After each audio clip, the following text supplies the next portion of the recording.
everybody, it's Becca at So Darn Twisted.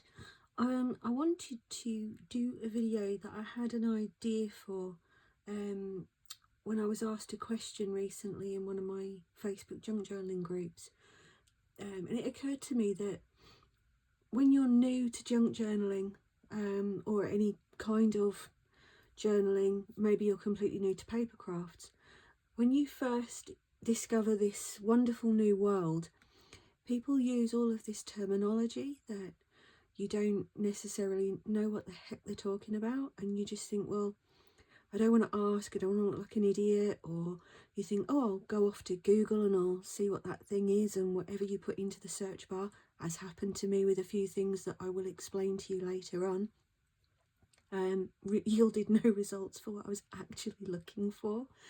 So I thought, okay, let's do a bit of a kind of junk journal jargon buster series, really. So I thought today I'm going to concentrate on talking about things to do with the actual physical journals themselves.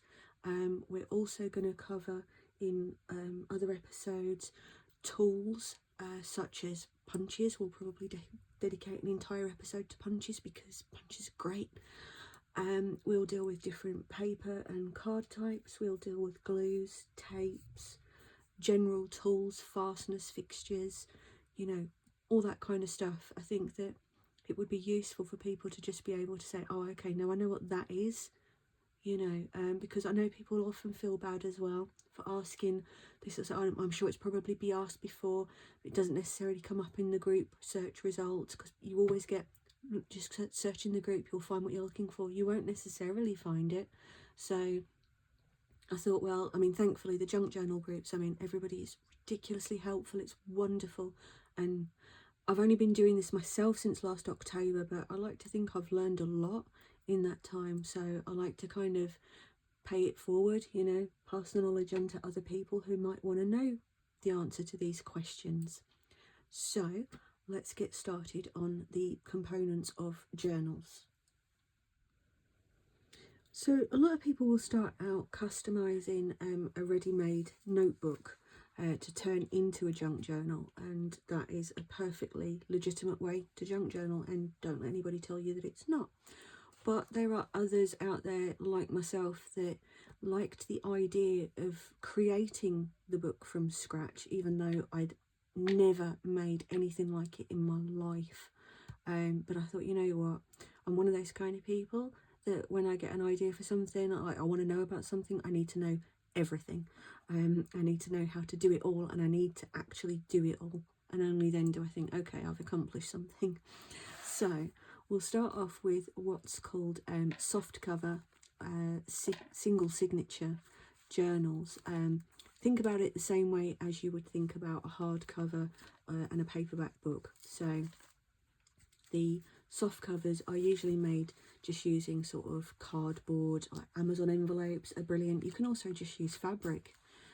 It doesn't need to even be as solid as a thick envelope kind of thing, but it's a great way to use up those Amazon envelopes and stuff, is to make little soft cover journals out of them. So that's the soft cover, and this is the hard cover, which you can make yourself from scratch, like I did this one, where I made the spine and the sides. And if you saw my as above so below flip through, where you can not just make it like a normal book, you can make it so it folds out different ways, and you know. But to start off with making a hardcover, you can just buy a book from the charity shop, you know, or a book that somebody's throwing away, so it's only going to end up, you know, being chucked in the rubbish anyway. You can cut the pages out, keep them to one side to make things to go in your journals, and then just use the cover the same way. So hardcover, soft cover. Signatures.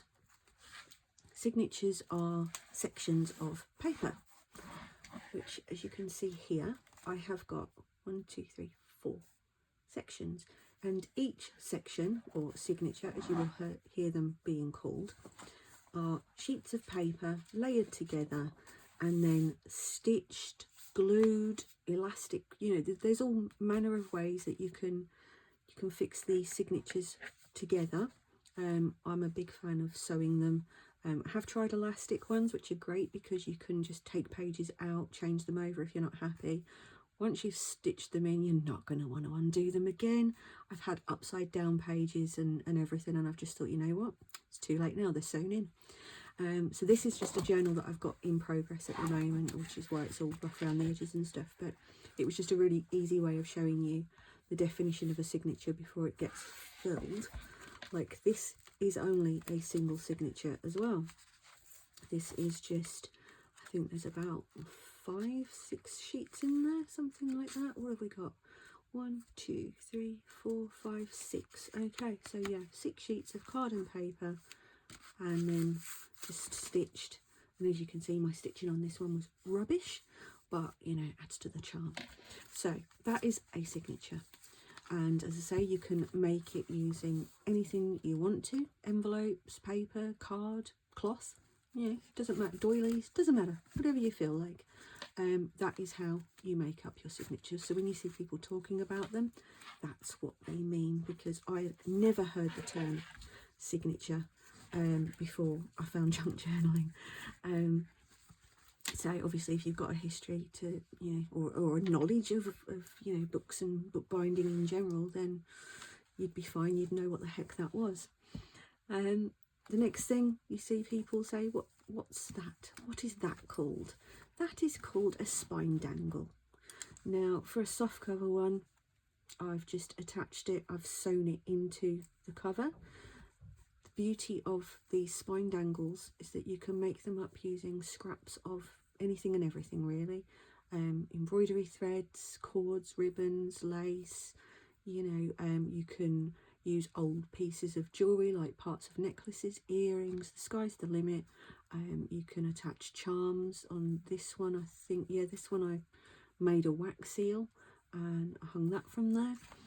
So that is a spine dangle. You will more often than not see them like this.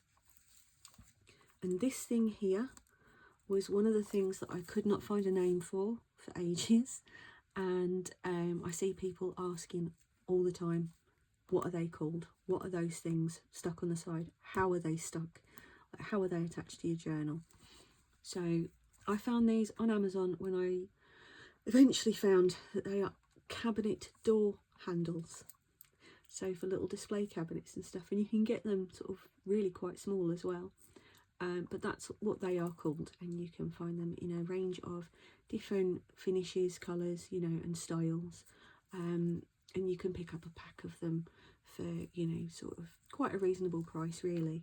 And then most of the time I actually do screw them into, if I've got a bulky spine, I will screw them in, but you can cheat. You can, where the screw holes are, you can take the screws, you can use a pair of sharp pliers, use the cutting part of your pliers, snip off the thread of the screw, and then just glue the screw head into the hole. I've done that a few times, works brilliantly, and obviously you just have to glue the back plate onto your spine as well, using a really nice strong glue. So yes, that's the things relating to spine dangles, and like I say, you can literally do and put whatever you feel like onto them. Some people have them absolutely massive, some people just have some charms and, you know, and like bead strings and stuff. So yeah, spine dangles, signatures, covers.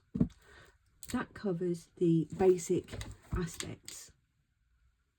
When it comes to deciding how many signatures to put in your journal, there are a couple of things to consider that I will explain now while we're on the subject anyway, but I'll probably at some point do a dedicated tutorial to making signatures, making covers, you know, and binding them. But the things to consider are, if you put a lot of signatures in, so if I'd put twice the amount in there, I wouldn't be able really to put bulky things like I have in this one, because what would happen, it would open up so massively. This one, if I continue filling it just with the 4 signatures, if I continue to fill it with bulky things, it will still do what we call gator mouthing, which means it won't close like that. It will stay sort of gaping, really, like gaping mouth of an alligator. So yeah, that's something to consider. What are you going to be filling your journal with? If you're just going to be decorating pages with, you know, other pieces of paper and things like that, fill your boots, put, you know, put more signatures in. But because I know I like to put bulkier things in mine, I tend to keep my signatures less, but it doesn't look sparse by the time it's finished because obviously it's filled out with stuff. So yeah, so I think that about covers the basic terminology to do with the actual anatomy of the junk journals. But if there's anything specific that you want to know, then of course just let me know in a comment.